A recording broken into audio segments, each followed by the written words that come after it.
बिस्मिल्लाहिर्रहमानिर्रहीम। Welcome to my YouTube channel the study of life. जी, तो हम जो चैप्टर पढ़ रहे हैं वो है क्लास 11th का chapter number 1 cell structure and functions. इसका जो पहला टॉपिक है सेल थ्योरी का वो हम पढ़ चुके हैं। आज का जो हमने टॉपिक पढ़ना है वो है techniques used in cell biology. Different तरह की टेक्निक्स होती हैं जो कि यूज़ होती हैं सेल बायोलॉजी के अंदर सेल के स्ट्रक्चर्स और उसके फंक्शंस को स्टडी करने के लिए। तो सबसे पहले जो टेक्निक है वो है cell fractionation. Cell fractionation technique क्या होती है? It is a technique use to separate cell organelles and components based upon size and density. अब इसमें क्या होता है, इस टेक्निक के अंदर आप ऑर्गेनेल्स को सेपरेट कर सकते हैं उसकी डेंसिटी और उसकी साइज के बेस पे कि किस ऑर्गेनेली का कितना साइज है, उस बेस पर उनको सेपरेट किया जाता है। अब डेंसिटी क्या होता है? मैस ओवर वॉल्यूम होता है। और साइज के अगर स्मॉलर साइज की ऑर्गेनेली है तो वो पहले निकल आएगी, जबकि जो लार्जर साइज की ऑर्गेनेली है वो बाद में सेपरेट होगी। तो स्टेप्स इसमें कौन से होते हैं सेल फ्रैक्शनेशन के? एक होमोजेनाइजेशन होता है, एक सेंट्रीफ्यूगेशन होता है। होमोजेनाइजेशन में क्या होता है?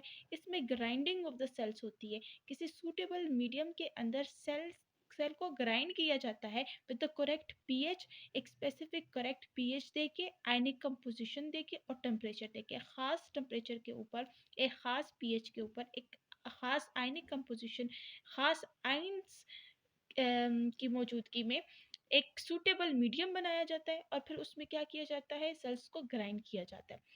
अब it forms the homogeneous mass of the cells. इससे क्या होता है? एक होमोजीनियस सा मैस बन जाता है। उसके अलावा इससे क्या होता है? It gives rise to a uniform mixture of cells which is then centrifuge. इससे एक मिक्सचर बनता है, जैसे कि आप किसी भी जूसर मशीन में या ग्राइंडिंग मशीन में किसी चीज़ को ग्राइंड करते हो और एक उसका एक सोल्यूशन बन जाता है, एक होमोजीनियस मिक्सचर बन जाता है। इसी तरह जो सेल होता है उसको भी होमोजेनाइज्ड किया जाता है और फिर उसका एक मिक्सचर सा तैयार किया जाता है और उसको फिर फर्दर सेंट्रीफ्यूज करने के लिए आगे अगले स्टेप से गुजारा जाता है। फॉर एग्जाम्पल, इसमें एग्जाम्पल क्या है कि एंजाइम पेक्टिनेज, ये एंजाइम पेक्टिनेज जो है ये ऐड किया जाता है to digest middle lamella in plants. अब मिडल लैमेला क्या होता है?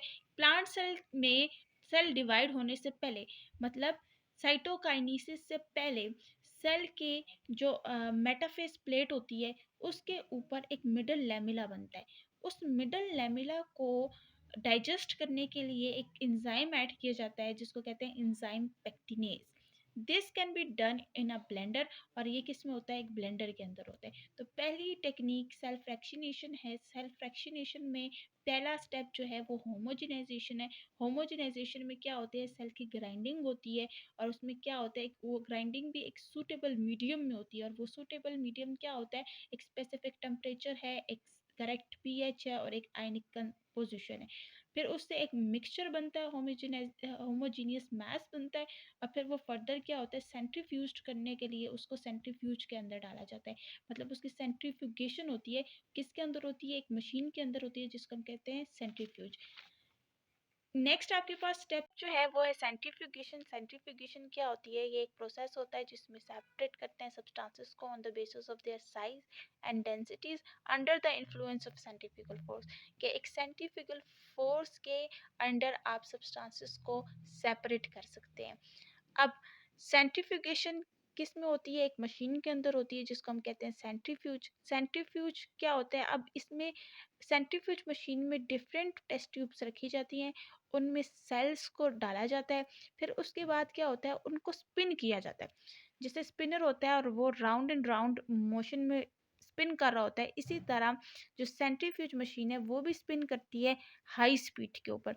अब पहले स्टेप में क्या होगा? पहले आहिस्ता से वो मूव करेगा, फिर दूसरे स्टेप में वो थोड़ा फास्ट मूव करेगा, फिर उससे फास्ट मूव करेगा। तो मतलब जैसे जैसे वो मूव करता जाएगा उसकी स्पीड बढ़ती जाएगी। ठीक है, तो ये उसके मूवमेंट से एक जो फोर्स जनरेट होती है वो कहते हैं उसको सेंट्रीफ्यूगल फोर्स कहते हैं। ठीक है, तो दो तरह की सेंट्रीफ्यूगेशन होती है, एक डेंसिटी ग्रेडियंट सेंट्रीफ्यूगेशन होती है, दूसरी डिफरेंशियल सेंट्रीफ्यूगेशन होती है। ग्रेडियंट सेंट्रीफ्यूगेशन में क्या होता है? In density gradient centrifugation the cell components of different size and densities are separated in different layers. इसके अंदर क्या होता है कि जो मटेरियल होता है, जो सेल के कंपोनेंट्स होते हैं वो डिफरेंट लेयर्स में सेपरेट होते हैं। अपर लेयर को और लोअर लेयर। अपर लेयर जो होती है उसको हम कहते हैं सुपरनेटेंट, जबकि जो लोअर लेयर होती है उसको हम कहते हैं पैलेट। डिफरेंशियल सेंट्रीफ्यूगेशन क्या होती है? In different centrifugation the size and shape of particles determine how fast it settles. अब इसमें क्या होता है कि साइज की बेसिस पर पता चलता है कि कौन सा जो पार्टिकल है वो पहले नीचे बैठेगा। टेस्ट ट्यूब ये आगे आपको टेस्ट ट्यूब शो कराई हुई है। इस टेस्ट ट्यूब के अंदर जो नीचे पार्टिकल्स बैठेंगे वो पता चलते हैं कि कौन से पार्टिकल पहले नीचे बैठेंगे और कौन से बाद में बैठेंगे। एट ईच स्टेप, अब हर स्टेप पे क्या होता है, content which settles in the bottom of the tube, जो ट्यूब के बॉटम में नीचे जो रह जाता है उसको हम पैलेट कहते हैं, और जो ऊपर तैर रहा होता है उसको हम क्या कहते हैं, सुपरनेटेंट।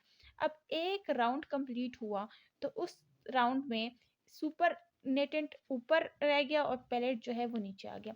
अब क्या होता है, उस सुपरनेटेंट को अलग किया जाता है, फिर दोबारा से उसको स्पिन किया जाता है ज़्यादा स्पीड के साथ। फिर क्या होता है, सुपरनेटेंट बनता है और पैलेट बनते हैं। सुपरनेटेंट पिक्चर है, बिफोर वाली पिक्चर में सेल होमोजिनेट बना हुआ है कि पहले होमोजिनाइजेशन हुई है, उसके बाद उसको सेंट्रीफ्यूगेशन के ज़रिए सेंट्रीफ्यूज किया गया है मशीन के अंदर, तो नीचे पैलेट बन गया, ऊपर सुपरनेटेंट बन गए। और सुपरनेटेंट को फर्दर स्टडी किया जाता है, अलग कर दिया जाता है, पैलेट को दोबारा से स्पिन किया जाता है ताकि उसमें से फर्दर सुपरनेटेंट निकाल लिया जाए। ठीक हो गया। उम्मीद है आपको लेक्चर समझ में आ गया होगा। अगर आपको लेक्चर समझ में नहीं आया, कोई क्वेश्चन है, तो आप कमेंट सेक्शन में पूछ सकते हैं।